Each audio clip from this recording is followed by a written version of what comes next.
તપાસનો ધમધમાટ તેજ ગતિમાં ચાલી રહ્યો છે અને કેટલાક પોલીસ અધિકારી તેમજ કર્મીઓ સીઆઈડી રડારમાં છે। ભૂપેન્દ્ર ઝાલા એન્ડ કંપની ભૂગર્ભમાં ઉતરી જવાને લઈ રડારમાં છે। દરોડાની માહિતી ભૂપેન્દ્રને અંદરથી જ પહોંચી હોવાની આશંકા સેવવામાં આવી રહી છે સીઆઈડી દ્વારા। સ્થાનિક પોલીસ કર્મી સહિત કેટલાક અધિકારી સામે આશંકા સેવાઈ રહી છે। એક આઈપીએસ પાસેથી એક પોલીસ કર્મીએ આ અંગે માહિતી મેળવી હોવાની આશંકા સેવાઈ રહી છે। સીઆઈડી આવા કર્મચારી અને અધિકારી સામે કાર્યવાહી કરી શકે છે। આ અંગે વધુ માહિતી સંવાદદાતા શૈલેષ આપી રહ્યા છે। શૈલેષ, આ પહેલાથી જ આ મામલે શિક્ષકો તો સીઆઈડીની રડારમાં છે જ, પરંતુ હવે કેટલાક પોલીસ કર્મીઓ અને સાથે જ એક આઈપીએસ અધિકારી પર પણ શંકાની સોય જે છે તે હાલ તકાઈ રહી છે। જાણવા માંગીશું હાલ શું કાર્યવાહી કરવામાં આવી રહી છે અને કેમ આ મુદ્દે શંકા ઉપજી રહી છે?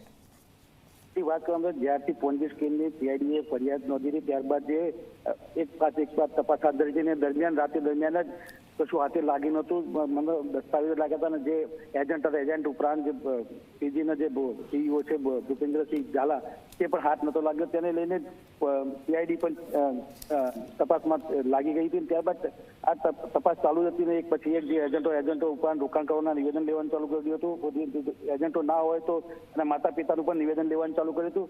દરમિયાન આટલા દિવસમાં કોઈ જે ઠોસ પુરાવો કે જે એજન્ટ હતા, જે સીઈઓ છે, સીઈઓને હાજર નતા થયા અથવા એમને પકડી નહીં શક્યા, તેને લઈને જે તપાસ છે તપાસ સીઆઈડીએ તેજ કરી। બીજી તરફ જે શિક્ષકો રડાર પર હતા એ દરમિયાન જ હવે કેટલાક પોલીસ કર્મીઓ અને અધિકારીઓ પણ રડાર પર હોય તેવું જાણવા મળ્યું છે। બીજી તરફ જે ભૂપેન્દ્રસિંહ ઝાલાને આ પહેલા જ અંદરથી માહિતી મળી હોય તેવું પણ સામે આવ્યું છે, જેને લઈને એક આઈપીએસ સીઆઈડીના રડારમાં છે તેમની પૂછપરછ પણ આગામી દિવસોમાં કરી શકે છે। જી બિલકુલ, આભાર શૈલેષ।